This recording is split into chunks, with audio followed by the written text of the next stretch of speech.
Chers téléspectateurs, bonjour à toutes et à tous, bienvenue à votre émission préférée Entretien avec Nyama. Comme vous le savez tous, la situation actuelle du pays oblige cet entretien. Après le discours du 14 avril passé, les événements survenus juste après les élections législatives et ensuite le Covid-19. Bonjour Nyama. Bonjour. Député Kalaka Mouniranga Jamana Kono Amame. Jabi munu bɔra ma caman ko kuma sɔn jabi ninnu ma a kɛra sababuya ye ka mankan caman wuli jamana fan caman fɛ yala e hakilina ye mun de ye o ko la. Bon, monsieur le journaliste, bɛɛ b'a kalama k'a fɔ Mali kɔnɔ ni vote ko kuma fɔra mɔgɔ caman tɛ vote, bɛɛ y'a ye premier tour la mɔgɔ caman ma vote, ba deuxième tour la ministère de la collectivité territoriale ale ye jaabi fɔlɔ kubakuru fɔlɔ minɛ k'a fɛsɛfɛsɛ k'a ci ka taa cour constitutionnelle la. Constitution de b'a jateminɛ irrégularité minnu b'a la k'olu bɔ a la o jaabiw de dira o de kɛra nin ye et puis Mali dɔrɔn tɛ diɲɛ fantan naani bɛɛ lajɛlen na ni élection kɛra mankantan tɛ. Ɲɛma nka an ka jamana kɔnɔ yan jaabi kunfɔlɔ minnu bɔra o jaabi kunfɔlɔw la minnu yera o kɔnɔna la o bɛɛ lajɛlen tilala ka yɛlɛma jaabi kunfilananw la yala mun de y'o kɛ.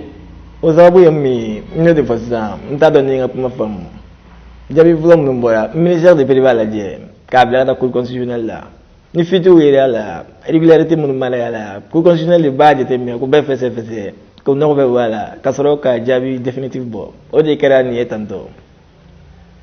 Ayiwa o bɛɛ tɛmɛlen kɔfɛ Ɲɛma i b'a dɔn sunkalo in donna funteni kan. Siga t'a la. Funteni bɛ mɔgɔw la yɔrɔw ka kalan politikaw tilala ka na far'o kan. Siga t'a la. Ɲɛma dun bɔra ka kuma avril kalo tile 14 tɛmɛnen a ko k'a bɛna dɛmɛ caman don jamana kɔnɔdenw ma kuranko yɔrɔ la jiko yɔrɔ la hali baloko yɔrɔ ta fanfɛla la n'a fɔra ko o kuma in tɛmɛlen kɔfɛ kuranko yɛrɛ nana kɛ maaw tɛ ka kuran yɛrɛ sɔrɔ bilen k'u ka baara kɛ.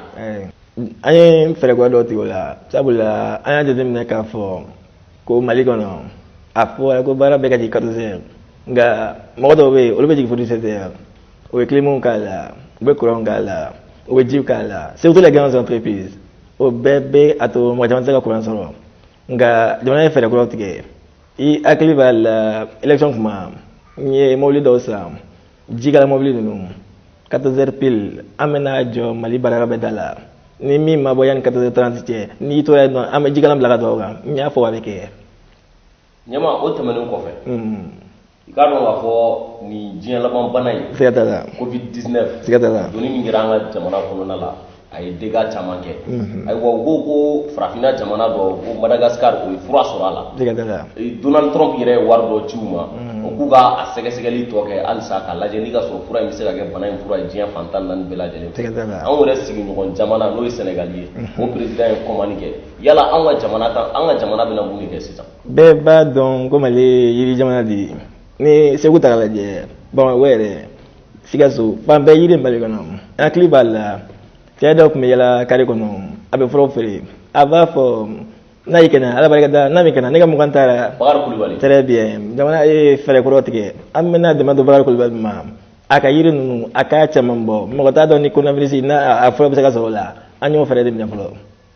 Ɲɛma o bɛɛ lajɛlen tɛmɛnen kɔfɛ an ka laadaw kɔnɔna la sunkalo o sunkalo ni tile 10 dafara an bɛ sukaro bila ka taa an buranna la ɲinan sunkalo dun donna gɛlɛya caman kan siga t'a la banako in b'o la siga t'a la burufe sen b'o la jama fara ɲɔgɔnkanw ko olu bɛɛ lajɛlen dabila o sen b'o la a kɛra sababu ye dɔw yɛrɛ ka wari sɔrɔ siraw bɛɛ lajɛlen tununa o dun ta n'a ta o ta sukaro sɔngɔ ma jigin alors Ɲɛma qu'en pensez-vous du prix du sucre. Salifu kana n'an bana sisan kana n'an bana wuli i yɛrɛ b'a dɔn mɔgɔ tɛ se ka avion ta ka taa Faransi sisan.